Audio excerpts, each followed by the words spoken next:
Well, it's remarkable that the short rate is 5% and that we just hit an all-time high on the Bitcoin. I think that almost nobody would have suggested that that was possible because many of the traditional macro investors, pundits, thinkers, they think Bitcoin is merely a reflection of the rate of change of liquidity coming from the central banks and mostly the Fed. And every time someone says that to me, I mention that statistic again. Well, how could that be if, Bitcoin and ETH are up 99% against the S&P, against bonds, against real estate over the last 10 years?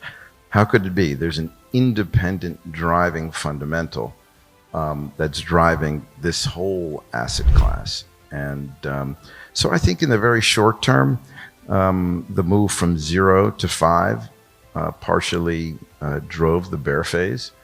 But I think it's remarkable how quickly Bitcoin has blown off, the Fed cycle. It's looking ahead maybe, as the NASDAQ has a little bit, but I'm surprised. And I think it really calls into question whether liquidity is that big a factor. Recently, the cryptocurrency market has shown a notable recovery, gaining 5% and reaching a peak of $2.7 trillion early in the day. This resurgence mirrors the market's performance in mid-March and approaches the $3 trillion cap observed at the end of 2021.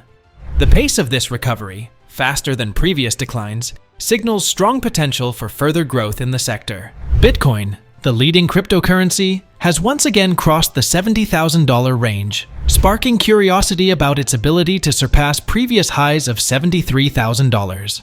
An FX Street article indicates that a move above $75,000 could pave the way for a bullish scenario towards $95,000. However, investors are cautioned to brace for possible selling pressure on Bitcoin until these levels are securely breached. In the 2024 Digital Asset Summit, seasoned investors Dan Tapiero and Anthony Scaramucci shed light on the growing success of Bitcoin and the Bitcoin ETFs despite many external challenges. Tapiero's analysis offers a strong argument against the common belief that Bitcoin's value mainly depends on the amount of money supplied by central banks. Despite the Federal Reserve increasing short-term interest rates to 5%, Bitcoin astonishingly reached its highest value ever. Tapiero highlights Bitcoin's impressive performance over the last 10 years, surpassing traditional investments such as the S&P 500, bonds, and real estate by 99%. This unexpected strength indicates that Bitcoin's growth is based on its unique factors, rather than just changes in the money supply.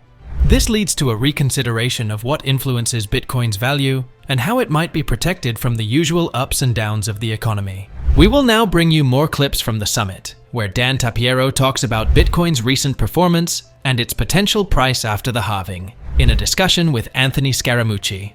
As we do, please take a moment to give us a like, subscribe to the channel, and turn on post notifications for more similar videos. Make sure to watch this video to the end, where Anthony Scaramucci reveals an interesting encounter with BlackRock CEO Larry Fink. We hope you enjoy it. So you really want to put yourself in the way of a powerful structural macro change. And in the early 90s, it was alternative asset management. That was a big bull trend. Here, this is the digitization of all value. And I don't know what's bigger than that. So you said 4x is what it is? Yeah, so that would be 200,000, 240 from 60 today? Yeah, 200,000 over the 18 months from the halving. Yeah, so. I think that's reasonable. If you think about it, it's only, 3-4x? It's not that big a deal for Bitcoin and certainly for assets in this space. The numbers are now getting really big, trillions. Where the space, I think, has a total value, and I look at the space as all the cryptocurrencies plus all the value of all the businesses is around 4.5 trillion. So that's something. Even if you don't understand it, it's the old Wences Casares idea, get off zero, which is to say that you don't understand it, you don't know what's going on here, but do you really want to have zero exposure? Why don't you just put 1% in, dip your toe? And so if everyone's dipping their toe at the same time, a lot of money.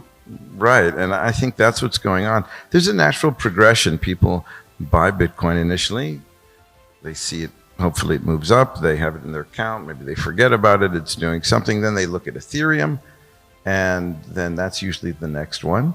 And then people start investigating the space more deeply. It's easy and sort of boring a little bit. I mean, the ETF, you've onboarded literally tens of trillions of dollars of value sitting in global equity accounts that can now just push a button and own Bitcoin. So it's as if Coinbase, in fact, overnight, added 100 million MAUs or whatever it is. And I think it's a very powerful trend. It's the first inning of it. And so I think it continues for a long time. And we haven't seen such anything that's been so concentrated from the demand side. It's like there's a little bridge, and the entire U.S. wealth management world is trying to cross this little bridge into the new world. Meanwhile, Bitcoin spot exchange traded funds saw a significant rebound, attracting over $15 million on Monday and breaking a 5-day streak of outflows. This change, highlighted by provisional data from Farside, indicates a growing investor interest as the quarter ends. Leading the inflows was Fidelity's FBTC with $261.8 million, while other funds like BlackRock's IBIT and several others also reported substantial gains. Contrarily, Grayscale's GBTC experienced a notable loss. Analyst Marcus Thielen of 10x Research suggests that the inflow trend, particularly strong at the quarter's end, could further boost Bitcoin's price. He notes a pattern in weekly inflows, with Tuesday typically seeing a substantial share. Given Bitcoin's current momentum, Thielen anticipates continued positive inflows, potentially setting the stage for new price highs in the cryptocurrency market. Let us now return to the discussion as Anthony Scaramucci shares his insights on Bitcoin and an interaction he had with Larry Fink, the CEO of BlackRock. You're transacting with your bank, and I don't know what they're charging you, or maybe you have a lot of money in your bank so they're not charging you, but the average person is either unbanked or they're getting hit with a lot of fees. But over the Lightning Network or over the blockchain, like the phone system, it's going to zero. And if you don't see that, okay, but I want you to see it because that's where the future is going to be. The same way in 1985, the future changed as a result of the innovations related to the internet. In January, Robbie Mitchnick, I don't know if anybody knows who he is, but he was on the Bitcoin project at Blackstone. And I ran into Larry Fink in the Four Seasons Hotel, Al Mariana Island in Abu Dhabi. And this was Abu Dhabi Finance Week. So this is probably November of 22, maybe October, something like that. And I'm in the lobby with him, and he says, hey, you like Bitcoin? I said, I do. He goes, oh, I think Bitcoin sucks. Larry Fink. I just made this big investment in Circle. I love stable coins. I said, okay. I said, you have to do more homework on this because anybody that does the homework, anybody that does the Tapiero-like fundamental homework, it's a one-way ticket towards the asset. You're not doing the homework and saying, oh, I'm not buying the asset. And so Larry, to his credit, did the homework, sends Robbie Mitchnick to see me. Robbie says to me, this place is very bureaucratic. If I don't get outside money into this BlackRock Bitcoin Trust, they're going to kill the project. And I think you know my partner, Brett Messing, right? So he's our chief investment officer. And so he wired Robbie $10 million. Skybridge was the first outside money into the BlackRock Bitcoin Trust prior to its application filing for the ETF. Well done. And yeah, but I'm not patting ourselves on the back. I'm just telling you, it was at the bottom of the market. Nobody wanted it. BlackRock was defensive. It is the largest ETF launch in the history of BlackRock. So just think about, again, apply context. You've had good days in your life and you've had bad days in your life. But when you're having the bad day, you got to keep going. We didn't know if we were going to stay in business, not stay in business. What did Churchill say? When you're in hell, when you're going through hell, keep going. And believe, if you've done the homework, you've got to believe in yourself. And you got to make that bet. On the institutional front, Goldman Sachs revealed an increase in client interest in cryptocurrencies, particularly following the US approval of spot Bitcoin ETFs. This interest predominantly stems from traditional hedge funds, though the bank aims to extend its services to a wider range of clients, including asset managers, banks, and select companies focused on cryptocurrency. In the meantime, Anthony Scaramucci has advised Bitcoin investors to hold on to their assets despite market volatility. His guidance comes amid a volatile period for the crypto market, emphasizing Bitcoin's long-term value.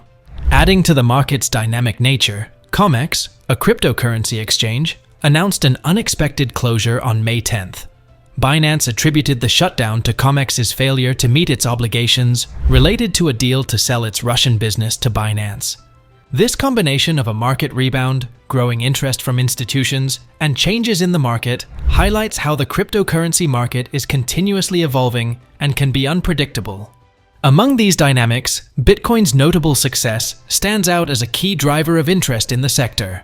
As the landscape keeps shifting, both individual investors and large institutions are adapting to the market's fluctuations, all the while searching for opportunities to grow and achieve success within the realm of digital assets like Bitcoin. What do you think is the main factor currently driving Bitcoin's impressive growth? Feel free to drop your thoughts and analyses in the comments below. If you found today's video enlightening and want to stay ahead with more insights and updates from the cryptocurrency world, make sure to hit the like button, subscribe to our channel, and turn on post notifications. Your support is crucial for us to continue providing in-depth content and discussions on the latest in crypto. Stay tuned for our next episode, where we'll uncover more about the fascinating developments in the cryptocurrency space. Until then, keep questioning, keep exploring, and most importantly, keep investing wisely. Thank you for watching, and we'll see you in the next video.